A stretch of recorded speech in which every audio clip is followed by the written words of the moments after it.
اللہ اکبر اللہ اکبر۔ الرحمن الرحیم۔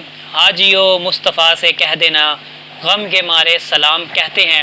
بڑے خوش نصیب ہیں جو حج کے لیے اس وقت مکہ میں موجود ہیں اور خود وہاں پر مطلب اتنے پاک نظارے کر رہے ہیں۔ کاش ہمیں بھی یہ موقع ملے اور اللہ تعالیٰ سے دعا ہے کہ ہمیں یہ موقع جلد ملے۔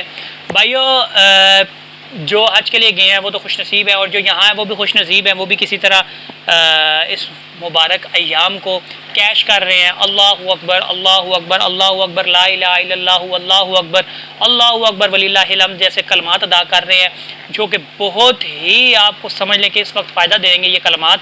اور ایک قرآنی آیات آپ کے ساتھ شیئر کرنے جا رہا ہوں، سنیں ذرا۔ سورہ بقرہ کی یہ آیت ہے، اللہ تعالیٰ فرماتا ہے کہ پھر جب حج کے ارکان ادا کر چکو تو اللہ کو یاد کرو جیسے تم اپنے باپ دادا کو یاد کرتے ہو۔ یہ جو ایام ہیں قربانی کے، حج کے، یہ ہمیں صرف یہی درس دیتے ہیں کہ بھائیو جو مرضی ہو جائے آپ نے اپنے اللہ کو یاد رکھنا ہے۔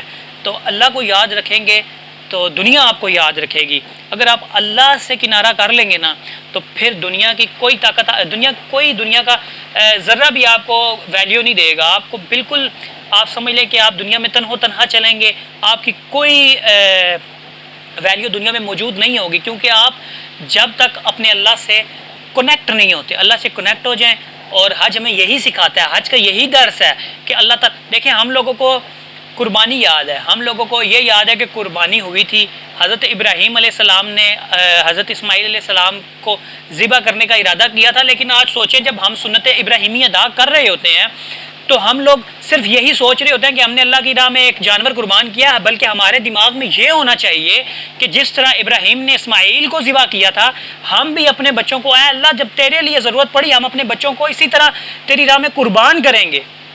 اور نہ صرف اپنے بچوں کو، بلکہ ضرورت پڑی تو اے اللہ ہماری یہ گردنیں بھی اے اللہ تیرے مبارک راستے میں قربان ہونے کے لیے تیار ہیں۔ اصل میسج یہ ہے ان دنوں کا۔ تو خدا را اس میسج کو ہم لوگوں نے فالو کرنا ہے اور یہی درس رکھنا ہے کہ صرف اللہ اور اللہ کے ہو کے رہنا ہے۔ حج کا بھی یہی میسج ہے اور قربانی کا بھی یہی میسج ہے۔ اسی میسج پہ ہم لوگوں نے تا قیامت قائم رہنا ہے، اور اگر اسی میسج پہ کامیاب رہیں گے تو ہماری دنیا میں بھی کامیابی ہے، ہماری آخرت میں بھی کامیابی ہے۔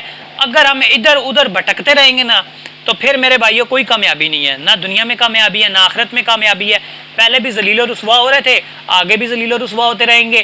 تو کوئی ہم لوگوں کے ذلیل و رسوا ہونے کی بھی مین وجہ یہی ہے کہ ہماری اللہ سے جو تعلق ہے وہ بہت کمزور ہو چکا ہے، اور دنیا سے ہمارا تعلق جو ہے وہ بڑا مضبوط ہو چکا ہے۔ ہم چند نفع نقصان کے لیے اللہ کے دین کو پس پش ڈال دیتے ہیں اور اپنے ذاتی مفادات کو بہت آگے لے آتے ہیں۔ تو خدا را اپنے ذاتی مفادات کو پس پشت ڈالیں اور اللہ کے احکامات کو آگے لے کر آئیں۔ ہر چیز اس چیز کی نفی کریں جو اللہ کے احکامات کی نفی کرتا ہے۔ تو امید ہے آپ کو یہ چھوٹا سا پیغام تھا میرا، اور یہ پیغام نہیں ہے، یہ ایک درد بھی ہے، اور یہ درد آپ لوگوں تک پہنچانا مقصد تھا۔ اور اللہ کرے آپ لوگوں کو کسی ایک کو بھی اگر میری اس بات سے خوشی ہو اور میرے وہ اس پیغام پر ذرا سا بھی توجہ دے دے اور عمل کرے تو اس کی بخشش کے ساتھ ساتھ میری بخشش کا بھی ذریعہ بنے گا۔ اللہ تعالیٰ آپ کا اور میرا حامی و ناصر ہو۔ جزاک اللہ۔ اللہ تعالیٰ آپ کو اور مجھے اگلی بار حج پر بھی بلائے اور اپنا پاک جو بیت اللہ ہے، حرم شریف ہے، وہ دیکھنے کی سعادت نصیب فرمائے۔ آگے آپ کو اور میرا اللہ حامی و ناصر۔